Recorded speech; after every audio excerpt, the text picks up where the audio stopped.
நீ உண்மைதான் சொல்றேன்னு உன்னை நம்பலாமா ரோஹிணி? அண்ணி, நீங்களுமா என்ன சந்தேகப்படுறீங்க அண்ணி?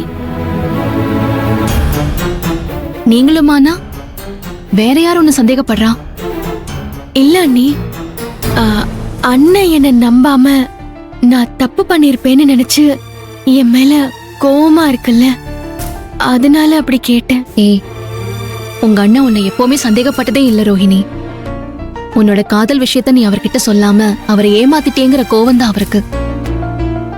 சந்தேகப்படுறதுக்கும் கோவப்படுறதுக்கும் நிறைய வித்தியாசம் இருக்குல்ல ரோஹிணி? ஆமா அண்ணி. சரி, இப்ப சொல்லு. நான் இன்னைக்கு பூரா உன்னை அணுவா கவனிச்சிட்டு இருந்தேன். மறு வீட்டுக்கு இங்க வந்து உன்னை அழைக்கிறப்ப நீ ரொம்ப சந்தோஷமா இருந்த. அதே மாதிரி நம்ம வீட்டுக்கு வந்தப்புறமும் உங்க அண்ணன் பேசலன்னு நினைச்சு நீ வருத்தப்பட்ட. உன் அண்ணன் உன் மேல வச்சிருக்கிற பாசத்தை நான் எடுத்து சொன்னதுக்கு அப்புறமா நீ அதை புரிஞ்சுக்கிட்டு சந்தோஷமாயிட்ட. அதுக்கப்புறமா மத்தியானம் லஞ்ச் சாப்பிடுற வரைக்கும் நீ நல்லாதான் இருந்த. ஆனா அதுக்கப்புறம் மாப்பிள்ளை கோச்சுக்கிட்டு எந்திரிச்சு போய் உன்னை கூப்பிட்டு பேசினதுக்கு அப்புறம் தான் உன் மூஞ்சியே சரியில்லை. உன் முகம் மாறி அடிக்கடி உன் கண்ணு கலங்கிச்சு. நீ உனக்கு பிடிச்சதெல்லாம் சாப்பிடாம அவாய்ட் பண்ண. நம்மளுக்கு பிடிச்சதையே வேணான்னு நம்ம ஒதுக்குறோம்னா நம்ம மனசு அந்த அளவுக்கு வெறுத்து போயிருக்கணும். உன் மனசுல திடீர்னு இவ்வளவு வெறுப்பு வரத்துக்கு யார் காரணம்? நான் இப்ப இங்க வந்தப்ப இத பத்தியே தான் யோசிச்சுட்டு வந்தேன். மாப்பிள்ளைக்கும் உனக்கும் ஏதாவது பிரச்சனையா இருக்கும்னு என் மனசுக்கு தோணிட்டே இருந்துச்சு. ஆனா இங்க வந்து உங்க அண்ணன் கிட்ட மாப்பிள்ளை பேசுறத கேட்டப்ப உனக்கும் மாப்பிள்ளைக்கும் நடுவுல எந்த பிரச்சனையும் இருக்கிற மாதிரி எனக்கு தெரியல. அப்படின்னா உன் கண்ணீருக்கு பின்னாடி வேற ஏதோ ஒரு காரணம் இருக்கு. அது என்ன ரோஹிணி?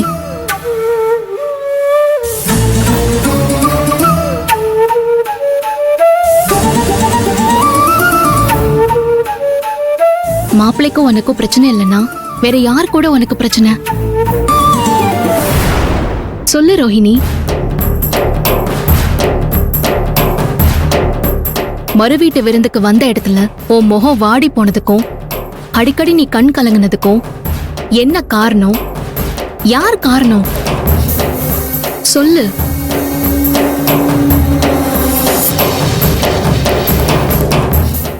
என்ன ரோஹிணி, இப்படி எதுவுமே சொல்லாம இருந்தா என்ன அர்த்தம்? அண்ணி, அது சொல்லு ரோஹிணி. என்ன உன் அண்ணியா மட்டும் நினைக்காம உன் அம்மாவை நினைச்சுக்கோ. ஏன் எதுவா இருந்தாலும் என்கிட்ட தயங்காம சொல்லு. இன்னைக்கு வீட்ல சாப்பிடுறப்ப மாப்பிள்ளைக்கு கோவம் வந்ததுக்கும் நீ வருத்தப்பட்டதுக்கும் எதுவும் சம்மந்தம் இருக்கா?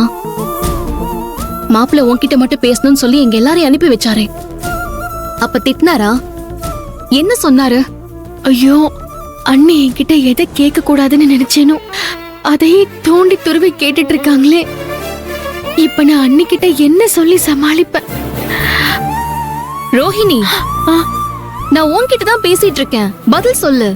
உனக்குள்ள என்ன நடந்துட்டு இருக்கு? உன்னை சுத்தி என்ன நடக்குது? அத சொல்லு. நீ அந்த கௌதம காதலிச்ச விஷயத்த மனசுல வச்சுக்கிட்டு மாப்பிள்ளை உன்கிட்ட அன்பா அனுசரணையா இல்லாம இருக்காரா? ஆனா மாப்பிள்ளை பேசுறத பார்த்தா கூட எனக்கு அப்படி தெரியலையே. ஆனா நீ இப்படி எதுவுமே பேசாம சைலண்டா இருக்கிறத பாக்குறப்பதான் எனக்கு குழப்பமாவும் சந்தேகமாவும் இருக்கு. சொல்லு. அண்ணி, நீங்க நினைக்கிற மாதிரி எல்லாம் எதுவும் இல்ல அண்ணி. எனக்கும் அவருக்கும் எந்த பிரச்சனையும் இல்ல. அப்ப எதுக்காக நீ அப்படி இருந்த?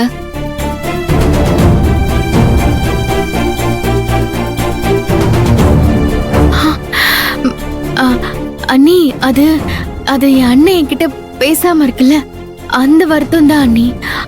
அதுவும் இப்ப சரியாயிடுச்சு. எப்போ அண்ணன் வீடு தேடி வந்து மறு வீட்டுல நடந்ததுக்கு அவர்கிட்ட மன்னிப்பு கேட்டுச்சோ அப்பவே எனக்கு எல்லா கவலையும் வேதனையும் சரியாயிடுச்சு அண்ணி. இவ்வளவு தூரம் இறங்கி வந்த அண்ணன் கூடிய சீக்கிரம் என்கிட்ட பேசிடுங்கிற நம்பிக்கையும் எனக்கு வந்துருச்சு அண்ணி.